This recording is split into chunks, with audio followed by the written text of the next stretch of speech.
কর্মসূচির ফলে ৭০ সচিবদের নির্দেশে গ্যাজেট প্রকাশ 1:5 অনুপাতে সংশোধন নবম পে স্কেল। একই সঙ্গে সিলেকশন গ্রেড ও টাইম স্কেল পুনরুদ্ধার অর্থ মন্ত্রণালয়। তো বন্ধুরা, এই বিষয়টি নিয়ে আজকের এই ভিডিওটিতে বিস্তারিতভাবে আলোচনা করতেছি। বিস্তারিত আলোচনা করার পূর্বে এখন পর্যন্ত যারা যারা আমাদের এই চ্যানেলে নতুন সদস্য রয়েছেন তাদেরকে চ্যানেলটি সাবস্ক্রাইব করে পাশে থাকা বেল আইকনটি অল করে দেওয়ার জন্য অনুরোধ রইল। কর্মসূচির ফলে ৭০ সচিব বাংলাদেশের সচিবালয় থেকে নতুন গ্যাজেট প্রকাশের সিদ্ধান্তের কথা জানালেন পে কমিশনের চেয়ারম্যান সাবেক অর্থ সচিব জাকির আহমেদ খান ও অর্থ মন্ত্রণালয়ের অর্থ উপদেষ্টা ডক্টর সালাউদ্দিন আহমেদ সহ বিভিন্ন ঊর্ধ্বতন কর্মকর্তা একটি বৈঠক করেন।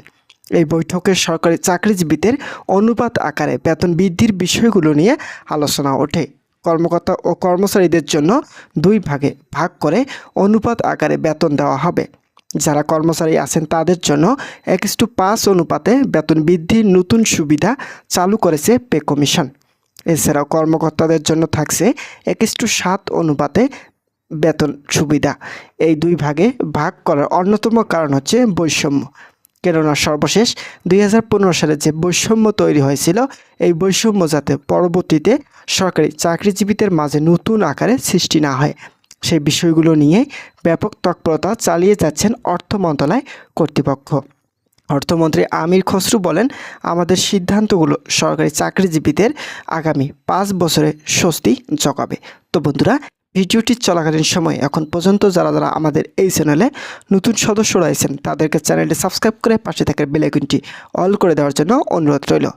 তো বন্ধুরা, সংশ্লিষ্ট কর্তৃপক্ষ থেকে মতামত এসেছে, যদি নবম জাতীয় বেতন কার্যকর করা হয় তাহলে যারা অবসরপ্রাপ্ত সরকারি চাকরিজীবী আছেন তাদের জন্য বিভিন্ন ভাতা সংযোজন করা প্রয়োজন।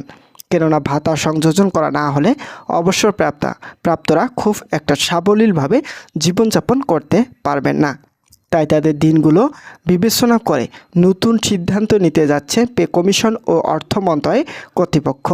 ইতিমধ্যে পে কমিশন বলেছেন, কর্মচারী যে কর্মসূচি দিয়েছে এই কর্মসূচির আগেই নবম পে স্কেল বাস্তবায়ন নতুন প্রতিশ্রুতি দিয়েছেন সংশ্লিষ্টরা।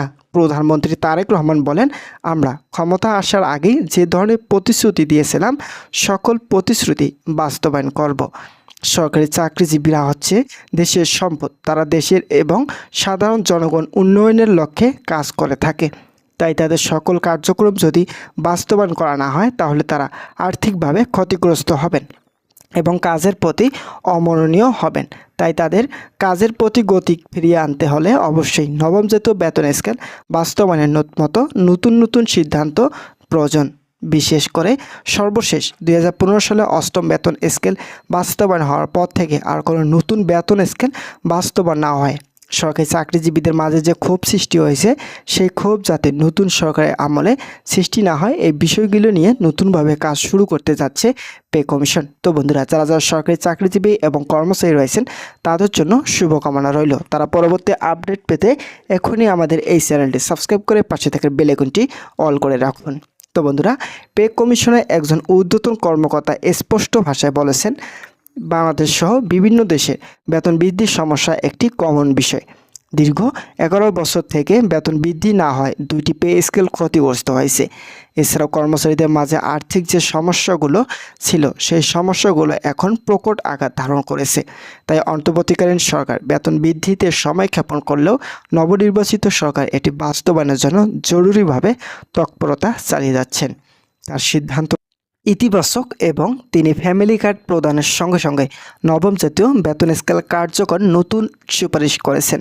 প্রাথমিক দিকে তিনি যথাসময়ে নবম জাতীয় বেতনের বাস্তবায়নের সিদ্ধান্তের কথা জানালেও এখন আগামী ঈদের আগে সেগুলো বাস্তবায়নের নতুন প্রতিশ্রুতি দিয়েছেন।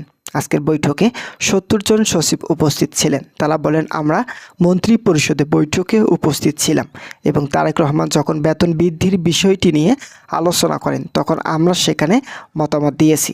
আমাদের সিদ্ধান্তগুলো থাকবে দুই পক্ষ বিশিষ্ট সাধারণ জনগণ এবং সরকারি চাকরিজীবীদের এই সিদ্ধান্তগুলো খুবই ইতিবাচক হয়ে দাঁড়িয়েছে। তো বন্ধুরা, ভিডিওটি এই মুহূর্ত পর্যন্ত এসেও যারা যারা এখন পর্যন্ত আমাদের এই চ্যানেলে নতুন সদস্য রয়েছেন তাদেরকে চ্যানেলটি সাবস্ক্রাইব করার জন্য বিনীত অনুরোধ রইল। বিশেষ করে সরকারি চাকরিজীবীদের বেতন বৃদ্ধি করা হলে বাজার দর কিছুটা ঊর্ধ্বগতি হবে। সাধারণ জনগণের চিন্তা মাথায় রেখে সিন্ডিকেট ব্যবসায়ীদেরকে চিহ্নিত করে বাজার দর নিয়ন্ত্রণ রাখতে হবে। এটা শুধুমাত্র সচিবদের নির্দেশ নয়, যারা অর্থনীতিবিদ আছে তারাও এই বিষয়গুলো নিয়ে গভীরভাবে মতামত জানিয়েছেন।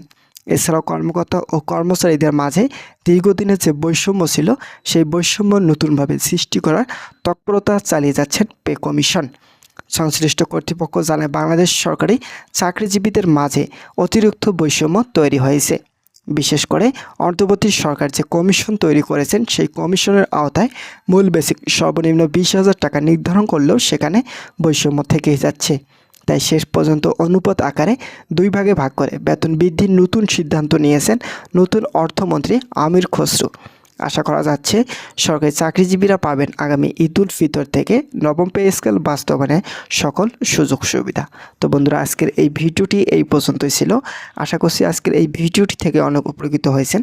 যদি কোনো ধরনের উপকৃত পেয়ে থাকেন তাহলে অবশ্যই আমাদের চ্যানেলটি সাবস্ক্রাইব করে পাশে থেকে বেল আইকনটি অল করার জন্য অনুরোধ রইল।